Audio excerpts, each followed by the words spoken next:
System riding to the core. Yeah. Reppin' inner city left. This is the Inner City Left broadcast. Today is Tuesday, April 21st. I'm Amin TMK alongside Amoja, Little Tanky Summer. Amoja, hello. Happy Tuesday. How are you? How was your weekend? How was your week going? What's good? What's good, man? Had a day of relaxation, for all the leftists in the world. Yeah, which is more than many get. Happy Monday, April 20th. Yeah. To those who more than many celebrate get. Monday, April 20th. Yeah, man, lots to talk about, lots to discuss. Let's get to this right here. U.S. warship fired on an Iranian merchant vessel in the Gulf of Oman on Sunday. This is some of the video from that. I'm going to show our YouTube watchers in the podcast. They'll have a little bit of audio here. Motor Vessel Tosca, vacate your engine room. Vacate your engine room. We're prepared to subject you to disabling fire. Okay, we gave the flare. Now we're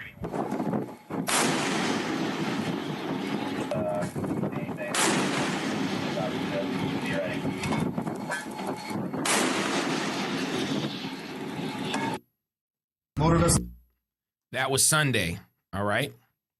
What about, I believe this was yesterday. U.S. Navy seized an Iran-linked vessel, the MF Tefana, in the Indo-Pac area. Maybe you can kind of help us, figure out what's going on here. The video's not working, you know how it is. But anyway, there we go.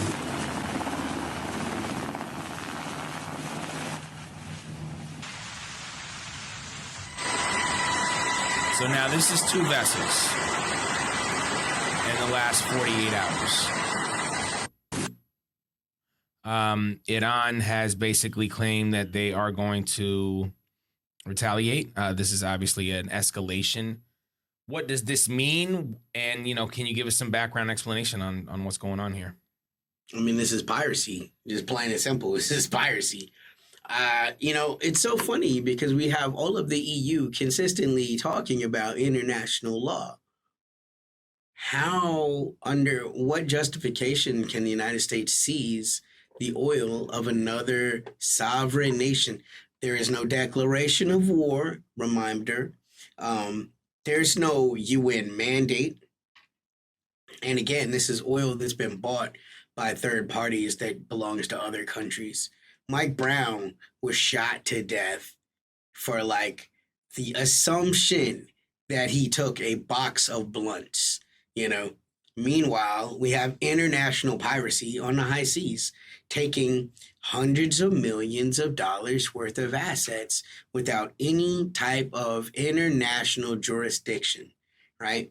This is important because these are the people that consider themselves law and order. Even the people that, blush when they hear the name Trump and, hate everything that he stands for, they see things like this and they don't flinch. But the Americans have become altogether used or at the very least ignorant to these things. I mean, look, since 2003, Iraq hasn't controlled its own sovereign wealth.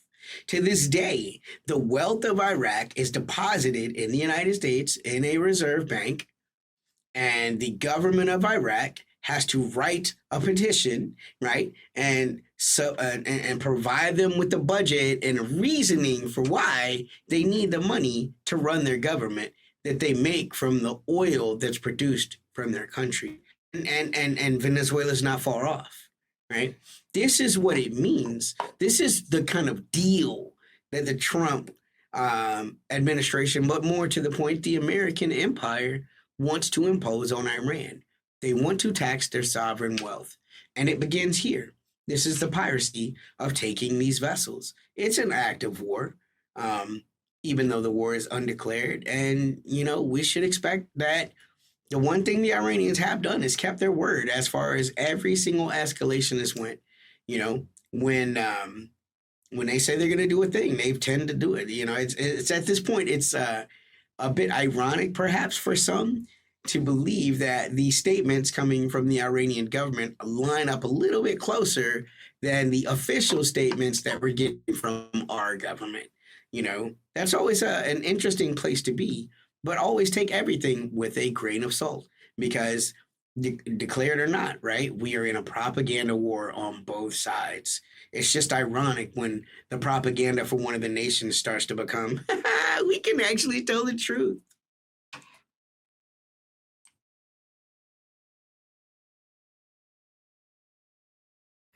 Yeah, all facts.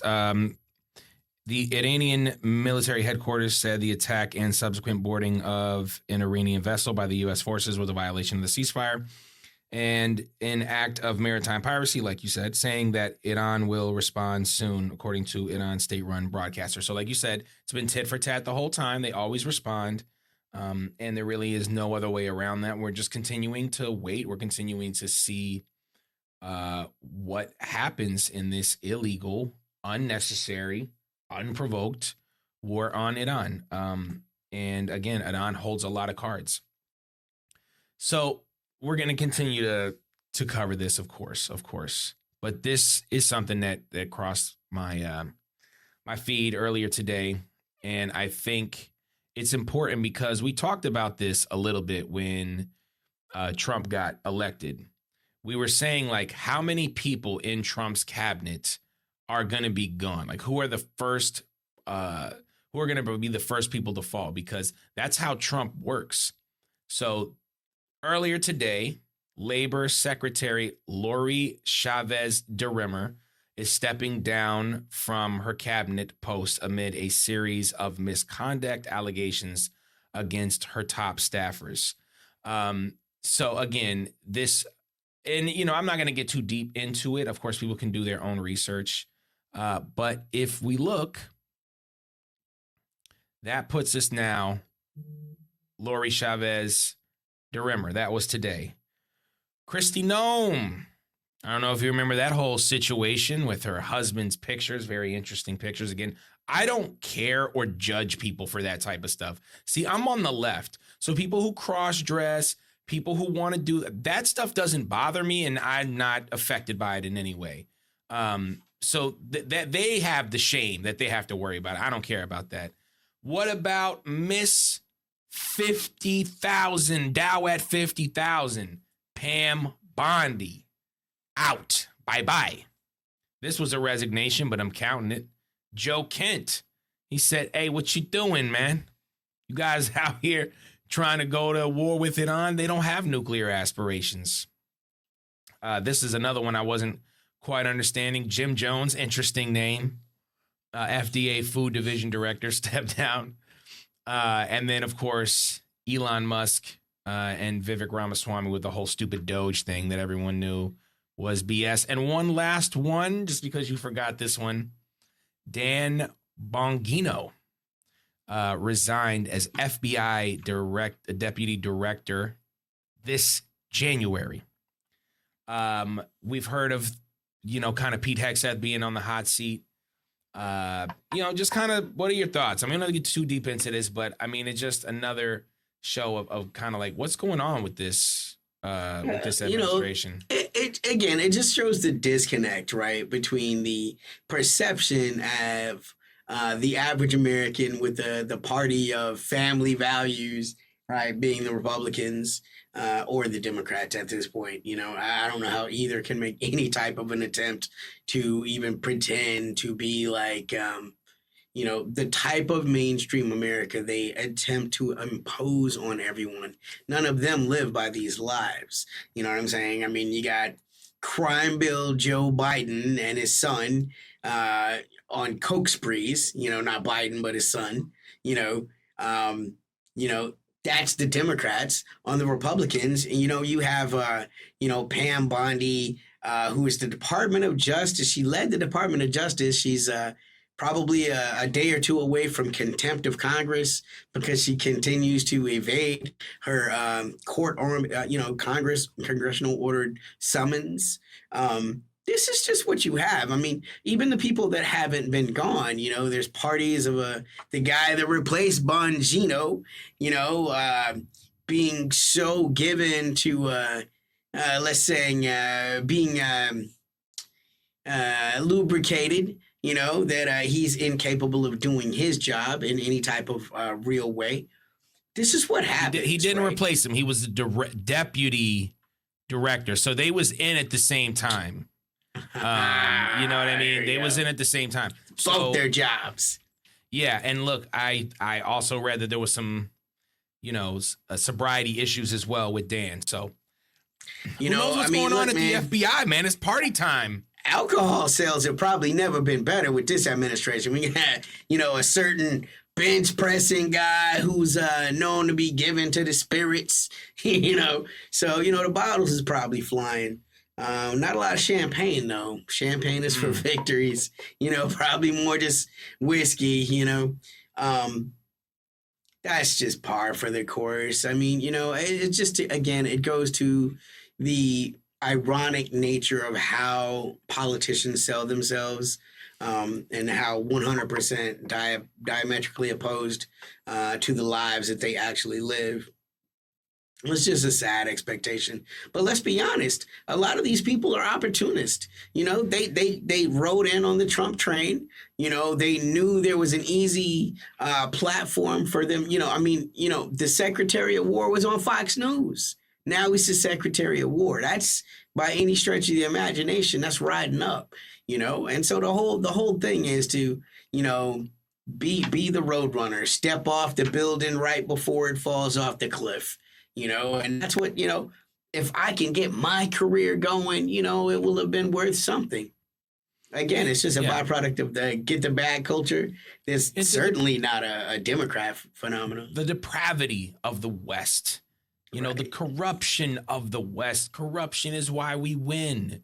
Epstein class. To Syriana, Epstein class, the bourgeoisie, not to bring it back to the old school, for the Marxists that watch us and stuff like that. Like, we understand what these things are, and we understand what they mean. And we understand that the powerful people are never going to allow any major change to happen. And that's why we have this uniparty where the party changes, but the policy doesn't. The continuation of agenda, irregardless of whoever you put in there. And this is why we're always beaching and moaning about voting third party. And, we have people like Butch Ware on our show. It's because in whatever whatever differences we have with a third party, with far more, far more agreements that we have with those parties than we have with the Democrats or the Republicans, which, like we said, is just continuation of agenda. And we can't have that, and we can't respect that, and I won't respect that, and I know you won't either. We haven't talked too much about Ukraine, and I think that that's just one of those things where Iran is just such a big part of the discourse right now. But there's this thing, right? In America, what do we have lots of that other countries don't have lots of? Well, there's so many things, but the number one thing. Mass shootings. Mass shootings just happen, baby. It's not a big deal. It doesn't make the news all the time. And if it does make the news, it's just become normalized. And the only other country really that has mass shootings, and correct me if I'm wrong here, I don't have the perfect knowledge, has been the UK. The UK's had a few mass shootings as well. So those are both, the whitest, westernist worlds that you can really have. But now it looks as if we are getting mass shootings in Ukraine. And mass shootings go along with the psychosis of living under the white Western world against sort of American capitalism. So a mass shooting in Ukraine, in Ukraine's capital, leaves 6 dead before police shot and killed the gunman. There also was another one. Boom. Another shooter in Kyiv, 59-year-old soldier of the Ukrainian armed forces, He deserted his military unit. He had previously been forcibly conscripted. And how often were we talking about people walking through the streets, being pulled out of buses, being pulled out of shopping marts, being pulled out of all these places by the henchman squad of the Zelensky regime? And this is, I think, the blowback, the repercussions of this. There's a lot of angry Ukrainians that never wanted to go to war with Russia, which was a ridiculous premise in the first place. What information do you have about this? What are your thoughts? Well, the second guy, for example, even that story, it doesn't tell you everything. He deserted because he'd been stop-lossed 3 times. This dude was conscripted into the military. He never wanted to be there. He'd already served 2 tours of duty and was being sent on the 3rd term. On the 3rd tour, he deserted. And then he did this, right? I think it has something to do with the soul of that nation, right? The soul of Ukraine is being destroyed right now, right? For good or for bad. A nation is ceasing to exist. It's the ethno-supremacy, right, in the Western mind that sees all of these Western countries as so advanced. But I will remind you, Ukraine has, before this war began, something about 30 million people. Okay, once again, by way of comparison, Iran has 93 million, much larger nation, right? We have estimates that anywhere between 1 and 2.5 million Ukrainians have died or been counted as a loss on the battlefield. It's at untold hundreds of thousands of Ukrainians have fled the country for fear of being conscripted. And now we're at a point where the EU is sending those guys back because these are not the things that a winning country does, right? It should show that this person at this point felt like it was less dangerous to do the actions that he did than it was to engage the Russians in further combat.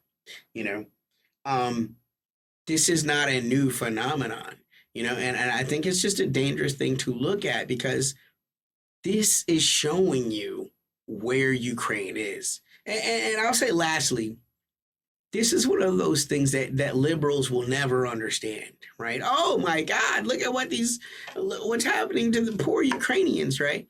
This is the same government that sent Ukrainian drone specialists to help out in the Middle East once again, right, to use their weapons and their technology against Iran, right? Liberals are always lost. These are the same guys that are out there saying free Palestine, and they got their blue and their golden Ukrainian flags, not understanding once again, like these are the bad guys.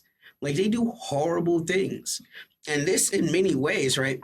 There are very cynical reports out there that say in no uncertain terms that many of the reasons that the EU wants this war to continue is because they fear for what's going to happen to these people who have been trained to do battle in this way once they're forced to take a loss. What happens when you try to spin these guys back and make them go back to work for Starbucks or, go work at your local grocery store? How do you get the war out of a person that's been taught that civilization is a construct? A person that had no love for war, no choice to do war. These are not people, by and large, that wanted to be soldiers. These are people that had other lives picked for themselves, that have been ripped away from those lives, forced into a battle that they cannot win. Some of those people have only barely survived, and then they're sent back out again, and then they're sent back out again. People have breaking points, but nations have breaking points. And the fact that this is beginning to happen at a much higher frequency should be a really red flag for anybody that's wondering, how Ukraine is doing. They're losing, and they're losing incredibly badly. Yeah. Also interesting to know, this is not about Ukraine, but about the United States, because what do we know about Ukraine? those recruitment ages. They had some older guys up in there, man. They had the senior crew out there, the senior PGA Tour, the old heads out there. The Unk squad was out in Ukraine. I know they had an average soldier age of like 46 or something unbelievable like that. So guess what happened here? This is yesterday.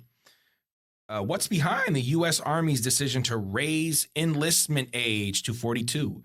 Changes in the U.S. Army's enlistment standards could be an effort to boost recruitment as numbers have lagged in recent years. We always talk about these large battles. You always are like, hey, man, the Napoleonic Wars and, Romans and Carthage and the Mongol Empire and the Sassanids. And so I'm a layman still, but they talk sometimes about these armies, man. These armies are tens of thousands, hundreds of thousands of men. And the United States doesn't really have that type of manpower. Manpower is just limited. No matter what happens, no matter how many weapons you have, no matter how much funding you have, whether it's from America or, the Europe, whatever they provide, you still need men out there. And that's just a big part of war. And, it's not going to be easier, especially with, Trump and whatever they're deciding to do with a land invasion in Iran. There's just not that many troops. And unlike Russia, which has so many troops ready to go, a million people, if you believe some of the numbers, I guess my point on that is just, as we move forward in these conflicts, now we're, I don't know how many years, 3.5 years into the Ukraine war. I guess a month and a half, Trump and them said it was going to be 6 weeks, right? It's all it was going to be was 6 weeks. That was the longest thing. Now they're talking about a year or 2 years. If this thing goes to a ground war, I think that you're going to see a lot of American casualties, and the American casualties have already started to be hidden. And that's how things are going poorly for the United States, especially when they have to hide the body count. Any response to that? Any thoughts on that? Tanky, you're muted, by the way. I mean, to your point, right? The Grand Army of Napoleon had 600,000 people on the field. There were almost 2 million people conscripted. And right, when you look at the size of what those armies were, you begin to understand how literally undersized the American military is, which is fascinating when you look at the American budgets, because the budgets are through the roof. But the important thing to remember is American military is technology, that's where the money goes. It doesn't go into keeping like this big, huge 5 million man world beater army. It's to have the best equipment, but often the most expensive equipment. Because again, there's an underlying theory in a lot of this battle space is like, well, who would go to war with us, right? Like, you won't find the deficiencies of these weapons because who'd be fool enough to challenge the Americans in battle? And the answer increasingly is anyone that's put in a death round, which more often countries find themselves put in. For every Venezuela out there where they're unwilling to give battle, Iran is showing that they, in fact, will give battle. The Ansar Allah movement is showing they will give battle. Armies around the world are standing up and finding themselves in death ground instead of submitting, because why would you want your nation to become another Iraq, right? Why would you want your nation to become a Libya where people are, human beings are sold on the market? Like, literal slavery has returned. And this came from Muammar Gaddafi, whatever you think about him, choosing to disarm his country unilaterally, as a token of goodwill to the West, I might add. This is a person that famously had a huge opinion of Barack Obama and shook hands with him. And the same Barack Obama led to his assassination and death.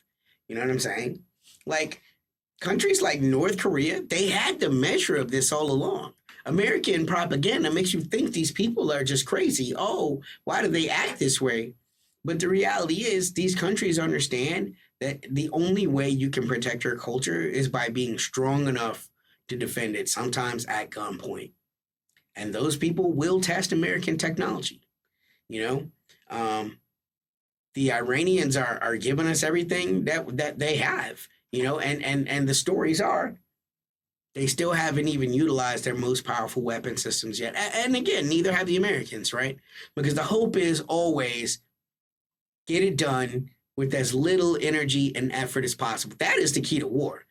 The true key to war is win as quickly as you can with as little effort as possible, right? You never want to win at all costs. That's not efficient. And that's not a recipe for victory, as ridiculous as that sounds, right? Because again, you have to understand these wars, you have to have something left to win, right? One of the critiques I hear often is, well, why didn't the Americans nuke Vietnam? Because the point is not to take the land. The point is to take the resources and to capture the people. Like, if you kill all the Still people, a puppet government. You know what I'm saying? The benefits for many years, for decades. What does it mean to win if everything is gone? Like, the United States does not want to utilize that type of weaponry, because the bottom line is they don't want to destroy Iran. They want to capture Iran. You have to understand that. It's no longer the neocon conservatism of George Bush, where it's like, if you break it, you bought it. Oh, we have to run it. The whole Colin Powell. We're gonna fix it, right? The Secretary of War tells you straight up, we're not nation building. We're not here to build nations. We're here to win wars. Listen to him tell it, to kick ass and take names. Hoo-ah. Like, that's the Americans. That's the whole point. And the point is not to be elegant. It is to be efficient. And now that they see on both sides the amount of energy expended was incapable of providing the results that they wanted, it's about to turn up on both sides. I think this is going to be a much worse conflict in the next couple of days and weeks than it was. The intensity is going to be much more ferocious, and the stakes are going to be higher. And this is showing up in real prices. This is already showing up in prices as far as like groceries. If anyone's out there trying to take a flight, go out there and look at what those prices are right now. Because no matter what the futures market is saying, the actual price of oil by the barrel day to day, that's very different. Brent may only say it's 88, but you're not getting it for 88 a gallon. You're not. By the time it gets to you, it's probably 150 a gallon. I mean, a barrel. You know what I'm saying? And then from there, you have to work with that. Every single country in the world that makes things, it's costing them more to make it because everything is made on petroleum. The world is still 100% dependent on petroleum. And that doesn't mean there isn't green energy. That doesn't mean there isn't nuclear energy. It means if you were to take petroleum off the board today, the global economy would fail. Yeah. Well said, man. And it's definitely going to be a escalated week. The markets are going to feel it. I mean, say what you want. Gas is up. We're seeing gas at $7, $8 in California. Gas is up here, $4.50. I mean, and it's just, again, volatile for everyday Americans because, they don't know how much they're going to have to pay for gas on a weekly basis. And America is a completely car-dominated society in a way that a lot of other countries are not. Let's give a shout out to our podcast listeners. We know you guys can't always see sort of the fancy videos and stuff, so we appreciate you guys. Find us everywhere you find podcasts. Shout out to our Patreons, patreon.com/innercityleft. We appreciate you guys. As always, Fables, Foibles, Other American Sins, link in the description. Amoja's book of poetry. New music just dropped yesterday. TMK, everywhere you find music. Lil Tanky, everywhere you find music. Tanky, thoughts, feelings, anything we missed? Yes. What did we miss? He has a pen out. He has a pen, fancy pen. That's why he's a man. I'm just trying to be like Scott Bessent, you know what I'm saying, with my little points. Yeah, blam. Let me see. Let me pull up this figure. All right. 57 billion No. $927,550,000 spent so far on an unauthorized war of aggression against the autonomous sovereign nation of Iran. Absolute madness. Probably just cheaper to leave people the fuck alone. You know? Yeah. Worry about yourself. For Amoja, Little Tanky Selmer, I'm Amin TNK. This is the Inner City Left broadcast. Peace. System riding to the core. Yeah. Reppin' inner city left.